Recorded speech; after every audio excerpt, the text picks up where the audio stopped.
Vai falar agora de saúde, um assunto que preocupa muitos pais irresponsáveis, que é a meningite infantil, uma doença grave que pode evoluir rapidamente e deixar sequelas.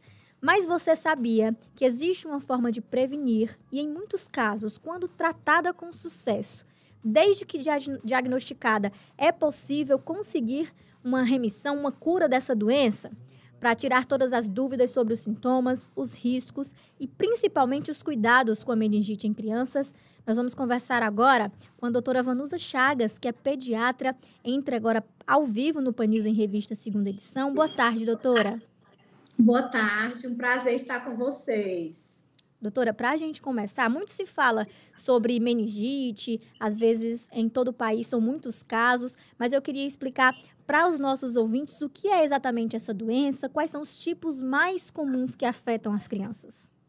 A meningite, ela é uma infecção, né, da meninge, uma inflamação da meninge, que é uma membrana que recobre o cérebro.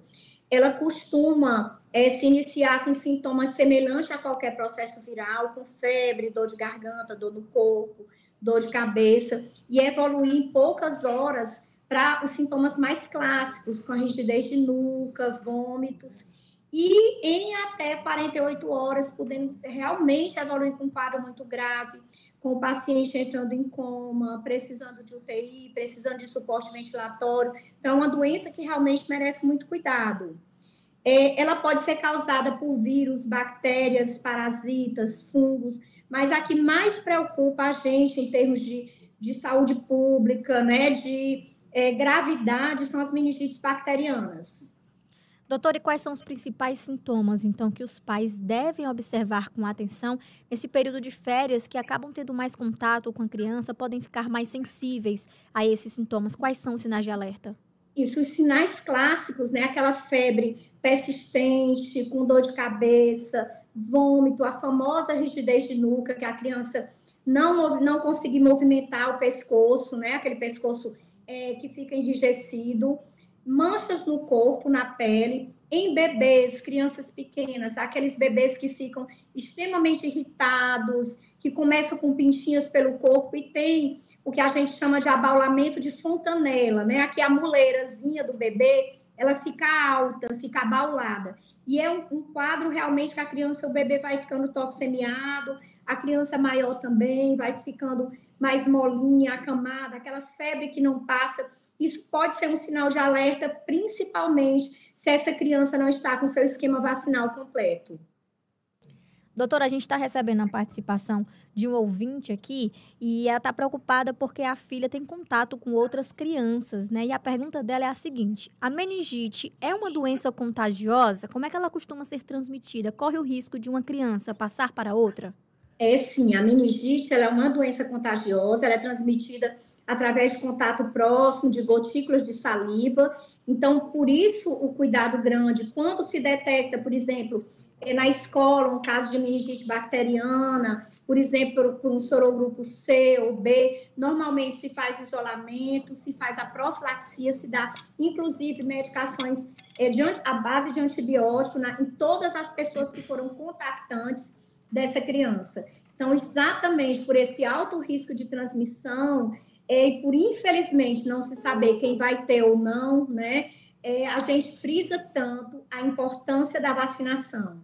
Então, hoje existe vacina disponível tanto na rede pública quanto na rede privada contra as principais bactérias causadoras de meningite, que são o pneumococo e o meningococo. Então, para os dois tipos existem vacinas. Então, os pais têm que se conscientizarem, atualizarem a caderneta de vacinação, principalmente no período de férias, em que as crianças são mais expostas, vão à piscina, parques aquáticos, a shoppings, ambientes confinados e com muitas crianças. Esses ambientes são os mais propícios à transmissão, ao contágio de doenças infecto-contagiosas em geral, entre elas a meningite. Doutora, por falar em vacinação, atualmente, né, recentemente nós tivemos uma atualização para bebês nas vacinas que são distribuídas nos postos de saúde do SUS, não é isso? Isso. Foi assim, uma excelente notícia para nós pediatras, para quem trabalha com vacinação. Hoje nós tínhamos disponível, né, até então na rede pública, a vacina meningocócica C para os bebês aos 3 meses, 5 meses e 1 ano de idade. E era feito uma dose da CWY, da meningocócica CWY, no adolescente, visando uma proteção maior, por ele ser na cadeia de transmissão do meningococo, dessa bactéria que causa meningite, ele ser um importante transmissor, porque ele é portador, então ele transmite para a criança, ele transmite para o idoso, para o adulto, né? Porque ele passava a ser um portador até assintomático dessa bactéria. Então, por conta disso, era importante vacinar essa faixa etária do adolescente. Então, ela estava disponível na rede pública.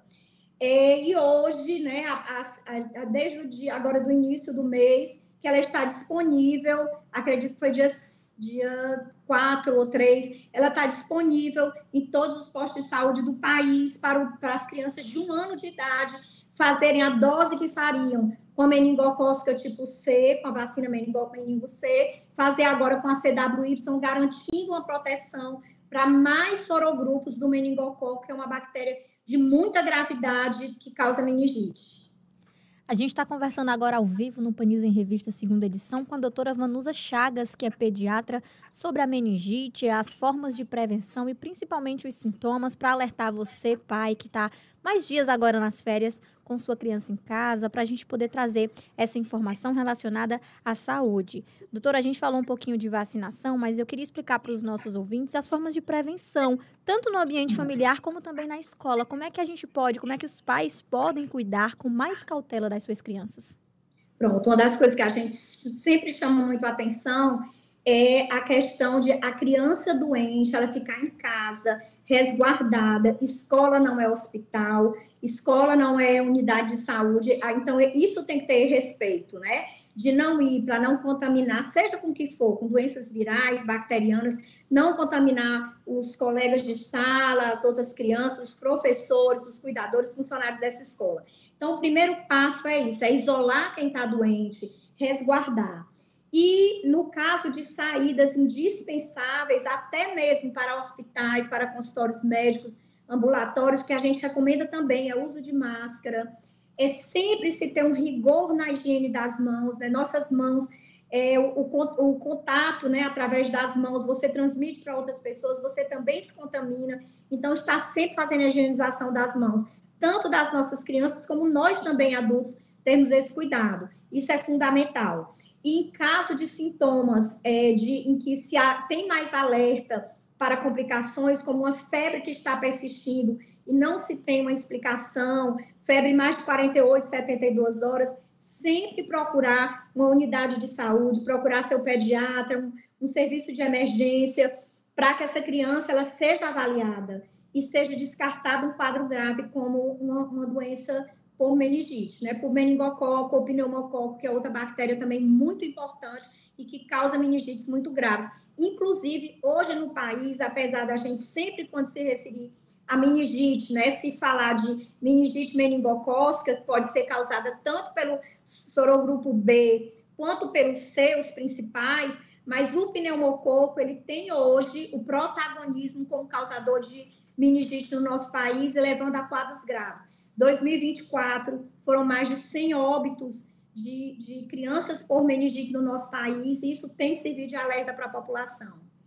Doutora, a senhora falou de febre, né? Então, entre os pais, eu acho que surge uma dúvida muito comum. A febre, ela é um sintoma, é um sinal de várias outras doenças que, às vezes, a gente até deixa ela passar despercebida. Às vezes, uma gripe, você imagina que possa ser causada por essa febre.